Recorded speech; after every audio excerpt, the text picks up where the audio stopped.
Hello friends, എല്ലാവർക്കും പുതിയൊരു വീഡിയോയിലേക്ക് സ്വാഗതം. ഇന്നത്തെ വീഡിയോയിൽ വളരെ ടേസ്റ്റി ആയിട്ടുള്ളൊരു ഉപ്മാവാണ് കാണിക്കുന്നത്. ഇതിൻ്റെ ടേസ്റ്റ് കൂടാനായിട്ട് കുറച്ച് ടിപ്സും കൂടെ ഇവിടെ പറയുന്നുണ്ട്. നമ്മൾക്ക് റെസ്റ്റോറൻറ്റിലൊക്കെ കിട്ടുന്ന അതേ സ്റ്റൈലിലുള്ള ഉപ്മാവാണ് ഞാനിവിടെ ഉണ്ടാക്കുന്നത്. ഇതിൻ്റെ കൂടെ തന്നെ ഒരു സ്പെഷ്യൽ ചട്നി കൂടെ കാണിക്കുന്നുണ്ട്. ചട്നി ഇല്ലെങ്കിൽ പോലും ഈ ഉപ്മാവ് വെറുതെ കഴിക്കാൻ നല്ല ടേസ്റ്റാണ്. അപ്പോൾ നമ്മൾക്ക് നോക്കാം ഇതെങ്ങനെയാണ് തയ്യാറാക്കുന്നത് എന്നുള്ളത്. അതിനായിട്ട് ആദ്യമേ തന്നെ കുറച്ച് വെജിറ്റബിൾസ് ഞാനിവിടെ അരിഞ്ഞു വെച്ചിട്ടുണ്ട്. ഇഞ്ചി പൊടിയായിട്ട് അരിഞ്ഞത് 1 ടേബിൾ സ്പൂൺ, പച്ചമുളക് വട്ടത്തിലരിഞ്ഞത് 1 ടേബിൾ സ്പൂൺ, പിന്നെ ക്യാരറ്റും ബീൻസും ചെറുതാക്കി അരിഞ്ഞത് 1/4 കപ്പ്, പിന്നെ ചെറിയൊരു സവോള അല്ലെങ്കിൽ ചെറിയുള്ളി എടുത്താലും മതി, അതും അരിഞ്ഞത് 1/4 കപ്പ്, കുറച്ച് കറിവേപ്പില എടുത്തിട്ടുണ്ട്, പിന്നെ ഏകദേശം 1/4 കപ്പ് വരുന്ന ഗ്രീൻ പീസും കൂടെ എടുത്തിട്ടുണ്ട്. ഇത് ഉണങ്ങിയ ഗ്രീൻ പീസ് അല്ല. ഇനി നമ്മൾ ഉപ്മാവ് ഉണ്ടാക്കാൻ തുടങ്ങുന്നതിന് മുന്നേ ആയിട്ട് ഞാനിവിടെ 3 കപ്പ് വെള്ളവും 1 കപ്പ് പാലും കൂടെ ചെറിയ അടുപ്പത്ത് വെച്ച് കൊടുക്കുന്നുണ്ട്. നമ്മൾ ഉപ്പുമാവിനൊക്കെ വഴറ്റി വരുമ്പോഴത്തേക്കും ഇത് തിളച്ച് വരും.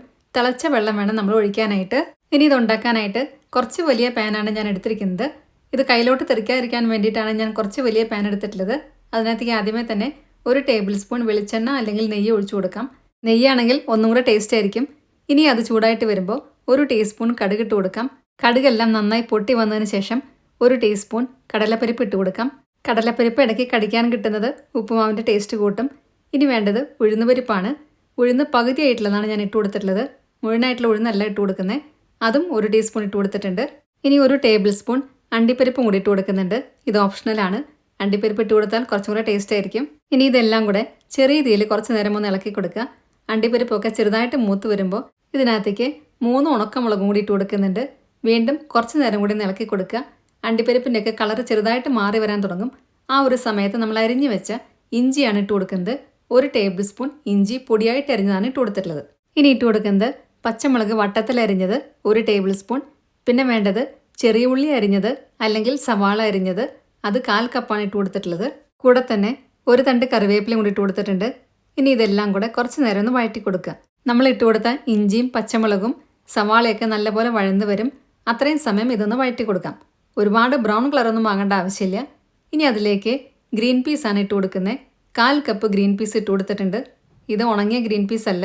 വെജിറ്റബിൾസൊക്കെ നമുക്ക് ഇഷ്ടമുള്ള ഏത് വേണമെങ്കിലും ഇട്ട് കൊടുക്കാം. അതൊക്കെ ഓപ്ഷണലാണ്. വെജിറ്റബിൾസ് ഇട്ട് കൊടുത്താൽ ഒന്നും കൂടെ ഹെൽത്തി ആയിട്ടിരിക്കും. ഇനി ഇട്ട് കൊടുക്കുന്നത് ക്യാരറ്റാണ്.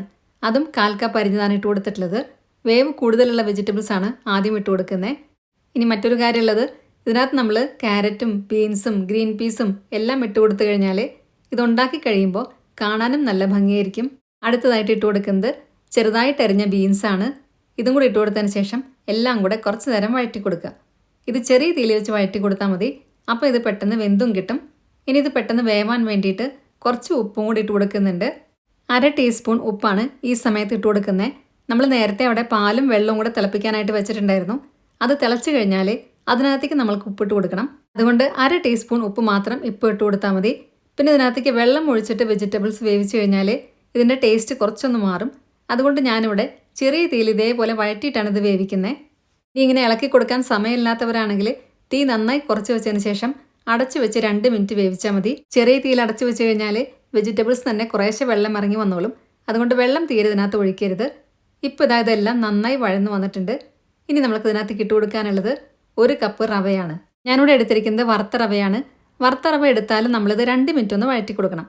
വറക്കാത്ത റവയാണ് നിങ്ങൾ എടുക്കുന്നതെങ്കിൽ ചെറിയ തീയിൽ ഏകദേശം 10 മിനിറ്റൊക്കെ വറക്കേണ്ടി വരും. ഉപ്മാ റവ എന്ന് പറഞ്ഞിട്ട് നമ്മൾക്ക് വാങ്ങിക്കാൻ കിട്ടും. അത് വറുത്ത റവയാണ്. എന്നാൽ പോലും 2 മിനിറ്റ് നമ്മളൊന്ന് വഴറ്റി കൊടുക്കണം. ഇത് നല്ലപോലെ ഒന്ന് ടേസ്റ്റി ആയിട്ട് മുരിഞ്ഞ് കിട്ടാൻ വേണ്ടിയിട്ട് 1 ടേബിൾ സ്പൂൺ നെയ്യും കൂടെ ഒഴിച്ചു കൊടുക്കുന്നുണ്ട്. ഉപ്മാവ് ഉണ്ടാക്കുമ്പോൾ നെയ്യിൻ്റെ ടേസ്റ്റ് കുറച്ച് മുൻപന്തിയിൽ വേണം നിൽക്കാനായിട്ട്. ഇപ്പോൾ ഇതാ ഞാനിവിടെ നെയ്യും കൂടെ ഒഴിച്ചതിന് ശേഷം 2 മിനിറ്റ് ഇതൊന്ന് വഴറ്റി കൊടുക്കുന്നുണ്ട്. ഈ സമയമൊക്കെ ആകുമ്പോഴത്തേക്കും നമ്മൾ നേരത്തെ അവിടെ പാലും വെള്ളവും കൂടെ തിളപ്പിക്കാനായിട്ട് വെച്ചിട്ടുണ്ടായിരുന്നു. അതിവിടെ നന്നായി തിളച്ച് വന്നിട്ടുണ്ട്. ഇനി അതിനകത്തേക്ക് 1/2 ടീസ്പൂൺ ഉപ്പും കൂടി ഇട്ട് കൊടുക്കാം. ഇനി ഈ പാലും വെള്ളവും കൂടിയിട്ടുള്ള മിക്സ് നമ്മൾ വറുത്തുകൊണ്ടിരിക്കുന്ന റവയിലേക്ക് നേരെ ഒഴിച്ചു കൊടുക്കാം. ഒഴിക്കുന്നതിൻ്റെ ഒപ്പം തന്നെ കട്ട കെട്ടാതെ ഇതേപോലെ ഇളക്കി കൊടുക്കുക. തീ നല്ലപോലെ കുറച്ച് വെച്ചിരിക്കണം. അപ്പോഴാണ് നമ്മൾക്ക് കട്ട പിടിക്കാതെ ഇത് ഇളക്കാൻ പറ്റുന്നത്. നമ്മൾ 1 കപ്പ് റവയാണ് എടുത്തിട്ടുണ്ടായിരുന്നത്. അതിനകത്തേക്ക് 3 കപ്പ് വെള്ളവും 1 കപ്പ് പാലും കൂടിയാണ് ഞാൻ തിളപ്പിക്കാൻ വെച്ചിട്ടുണ്ടായിരുന്നത്. ഇനി കപ്പിന് പകരം നിങ്ങൾക്ക് ഗ്ലാസ് വേണമെങ്കിലും എടുക്കാം. അപ്പോൾ അതേ ഗ്ലാസ്സിൽ തന്നെ വെള്ളവും പാലും എല്ലാം അളന്നെടുത്താൽ മതി. ഇപ്പോൾ ഇത് അതിവിടെ കട്ടയില്ലാതെ നല്ല പോലെ ഇളക്കി എടുത്തിട്ടുണ്ട്. ഇനി നമുക്ക് ഇതിനകത്തേക്ക് 1/4 കപ്പ് തേങ്ങ ചിരവിയതും കൂടി ഇട്ട് കൊടുക്കാം. ഈ മീഡിയം ഫ്ലെയിമിൽ വെച്ച് ഇത് ഇളക്കിക്കൊണ്ടേ ഇരിക്കുക. കട്ട പിടിക്കാതെ പ്രത്യേകം ശ്രദ്ധിക്കണം. ഇത് നല്ലപോലെ കട്ടിയായിട്ട് വരാൻ തുടങ്ങും. ആ ഒരു സമയത്ത് നമ്മൾക്ക് 1 ടീസ്പൂൺ പഞ്ചസാര കൂടെ ചേർത്ത് കൊടുക്കാം. ഈ സമയത്ത് നമ്മൾ ഇളക്കുമ്പോൾ കയ്യിലോട്ട് തെറിക്കാതിരിക്കാൻ വേണ്ടിയിട്ടാണ് ഞാൻ കുറച്ച് വലിയ പാത്രം എടുത്തത്. ഇപ്പോൾ ഇതാ നമ്മളുടെ ഉപ്മാവൊക്കെ കറക്റ്റ് പാകമായിട്ട് ഇവിടെ വന്നുകൊണ്ടിരിക്കുന്നുണ്ട്. കുറച്ചും കൂടെ കട്ടിയായി തുടങ്ങി. ഈ ഒരു സമയത്ത് നമ്മൾക്ക് തീ നല്ലപോലെ കുറച്ച് വെച്ച് കൊടുക്കാം. അതിനുശേഷം കുറച്ച് നേരം കൂടെ ഇളക്കി കൊടുക്കാം. കൂടെ തന്നെ 1 ടീസ്പൂൺ നെയ്യും കൂടി ഇട്ട് കൊടുക്കുന്നുണ്ട്. എല്ലാം കൂടെ നന്നായിട്ട് ഇളക്കി കൊടുത്തു കഴിയുമ്പോഴത്തേക്കും ഇത് കട്ടിയായിട്ട് വരാൻ തുടങ്ങും. ഈ രീതിയിൽ ഉണ്ടാക്കുന്ന ഉപ്മാവ് നല്ല സോഫ്റ്റ് ആയിരിക്കും. കുറേ നേരം കഴിഞ്ഞാലും ഇതിൻ്റെ സോഫ്റ്റ്നെസ് പോകത്തില്ല. ഇപ്പോൾ ഇതാ നമ്മളുടെ ഉപ്മാവൊക്കെ കറക്റ്റ് പാകമായിട്ട് ഇവിടെ വന്നിട്ടുണ്ട്. ഞാനിവിടെ ഫ്ലെയിം ഓഫ് ചെയ്യാൻ പോവാണ്. ഫ്ലെയിം ഓഫ് ചെയ്തതിന് ശേഷം കുറച്ച് നേരം ഇതൊന്ന് അടച്ചു വയ്ക്കാം. അപ്പോഴാണ് നല്ല ടേസ്റ്റി ആയിട്ട് വരിക. ആ ഒരു സമയം കൊണ്ട് നമ്മൾക്ക് ഇതിനകത്തേക്ക് വേണ്ട ചട്നിയും കൂടെ റെഡിയാക്കാം. അതിനായിട്ട് മിക്സിയുടെ വലിയ ജാറിലേക്ക് 1 കപ്പ് തേങ്ങ ചിരവിതാണ് ഇട്ട് കൊടുക്കുന്നത്. കൂടെ തന്നെ 1/4 കപ്പ് പൊട്ടുകടല, പിന്നെ 1 പിടി മല്ലിയില, 2-3 തണ്ട് കറിവേപ്പില, 1 ചെറിയ കഷ്ണം ഇഞ്ചി, 6 ചെറിയ ഉള്ളി. ചെറിയ ഉള്ളിക്ക് പകരം ഒരു പകുതി സവാള വേണമെങ്കിലും ഇട്ട് കൊടുക്കാം. ചെറിയ ഉള്ളി ഇട്ട് കൊടുക്കുന്നതാണ് കൂടുതൽ ടേസ്റ്റ് ഉണ്ടായിരിക്കുക. പിന്നെ എരിവിനാവശ്യമായിട്ട് 4-5 പച്ചമുളക്. എരിവ് കൂടുതൽ വേണമെന്നുള്ളവരാണെങ്കിൽ കുറച്ചും കൂടെ പച്ചമുളക് ഇട്ട് കൊടുക്കാം. ഇനി ഇതിനകത്തേക്ക് ആവശ്യമായിട്ടുള്ള ഉപ്പും കൂടി ഇട്ട് കൊടുക്കാം. 1/4 ടീസ്പൂൺ ഉപ്പും കൂടി ഇട്ട് കൊടുക്കുന്നുണ്ട്. പിന്നെ കുറച്ച് വെള്ളം കൂടി ഒഴിച്ചിട്ട് ഇത് നന്നായിട്ടൊന്ന് അരച്ചെടുക്കാം. ഒരുപാട് വെള്ളം ആദ്യം തന്നെ ഒഴിച്ചു കൊടുത്തു കഴിഞ്ഞാൽ ഇത് അരയ്ക്കാൻ ബുദ്ധിമുട്ടായിരിക്കും. അതുകൊണ്ട് അരയ്ക്കുന്ന സമയത്ത് ആവശ്യമാണെങ്കിൽ കുറച്ചും കൂടെ വെള്ളം ഒഴിച്ചു കൊടുക്കാം. ഇപ്പോൾ ഇതാ ഞാനിതിവിടെ നന്നായി അരച്ച് വന്നിട്ടുണ്ട്. ഞാൻ കുറച്ചും കൂടെ വെള്ളം ഒഴിച്ചു കൊടുത്തിട്ടുണ്ടായിരുന്നു. ഇനി നമുക്ക് ഇതിനകത്തേക്ക് താളിച്ചിടും കൂടെ വേണം. അതിനായിട്ട് ഒരു പാൻ അടുപ്പത്ത് വയ്ക്കുക. അതിനകത്തേക്ക് 1 ടേബിൾ സ്പൂൺ വെളിച്ചെണ്ണ ഒഴിച്ചു കൊടുക്കുന്നുണ്ട്. എണ്ണ നന്നായിട്ട് ചൂടായിട്ട് വരുമ്പോൾ 1 ടീസ്പൂൺ കടുക് ഇട്ട് കൊടുക്കാം. കടുകെല്ലാം നന്നായി പൊട്ടി വന്നതിന് ശേഷം 2 ഉണക്കമുളക് ഇതേപോലെ പൊട്ടിച്ചിട്ട് കൊടുക്കുന്നുണ്ട്. പിന്നെ കുറച്ച് കറിവേപ്പില, 1 ടേബിൾ സ്പൂൺ ചെറിയ ഉള്ളി അരിഞ്ഞത് ഇത്രയും ഇട്ട് കൊടുത്തതിന് ശേഷം നന്നായിട്ട് ഇതൊന്ന് വഴറ്റിയെടുക്കുക. നല്ല പോലെ ബ്രൗൺ കളർ ആകണം. നിങ്ങൾക്ക് ഇതിനകത്തേക്ക് വേണമെങ്കിൽ ഉഴുന്നുപരിപ്പും ഇട്ട് കൊടുക്കാം. കടുക് ഇട്ട് കൊടുത്തതിന് ശേഷം ഉഴുന്നുപരിപ്പ് വേണമെങ്കിലും ഇട്ട് കൊടുക്കാം. ഞാനിപ്പം ഇവിടെ ഇട്ട് കൊടുത്തിട്ടില്ല. ഇപ്പോൾ ഇത് അതിവിടെ നല്ല പോലെ ബ്രൗൺ കളറായി വന്നിട്ടുണ്ട്. ഇത്രയും മതി. ഇനി നമുക്ക് ഫ്ലെയിം ഓഫ് ചെയ്യാം. ഫ്ലെയിം ഓഫ് ചെയ്തതിന് ശേഷം നമ്മൾ നേരത്തെ റെഡിയാക്കി വെച്ച ചട്നിയിലേക്ക് ഇത് ഇട്ട് കൊടുക്കാം. നമ്മൾക്ക് പലതരത്തിലുള്ള ചട്നി ഉണ്ടാക്കാം.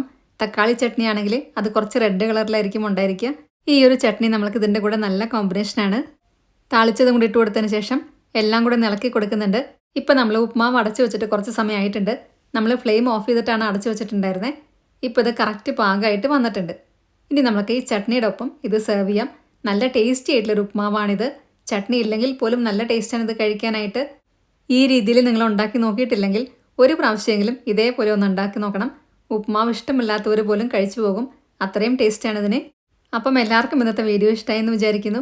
വീഡിയോ ഇഷ്ടമായിട്ടുണ്ടെങ്കിൽ നിങ്ങളുടെ ഫ്രണ്ട്സിനും റിലേറ്റീവ്സിനൊക്കെ ഷെയർ ചെയ്യാൻ മറക്കരുത്. സബ്സ്ക്രൈബ് കൂടെ ചെയ്യുക. അതിൻ്റെ സൈഡിലുള്ള ബെല്ലൈക്കണിൽ ഓൾ എന്നുള്ള ഓപ്ഷനോടെ ക്ലിക്ക് ചെയ്യുക. അപ്പോൾ നെക്സ്റ്റ് ടൈം ഞാൻ വീഡിയോ ഇടുമ്പോൾ പെട്ടെന്ന് തന്നെ നിങ്ങൾക്ക് നോട്ടിഫിക്കേഷൻ വരുന്നതായിരിക്കും. ഇനി ഫേസ്ബുക്കിൽ കാണുന്നവരാണെങ്കിൽ നമ്മുടെ പേജ് ഫോളോയും ലൈക്കും കൂടെ ചെയ്യണേ. ഈ രീതിയിൽ ഉപ്മാവ് ഉണ്ടാക്കി നോക്കിയതിന് ശേഷം നിങ്ങളുടെ ഫീഡ്ബാക്സ് എല്ലാം കമൻസിലൂടെ അറിയിക്കാൻ മറക്കരുത്. നല്ലൊരു വീഡിയോ ആയിട്ട് വീണ്ടും കാണാം. താങ്ക്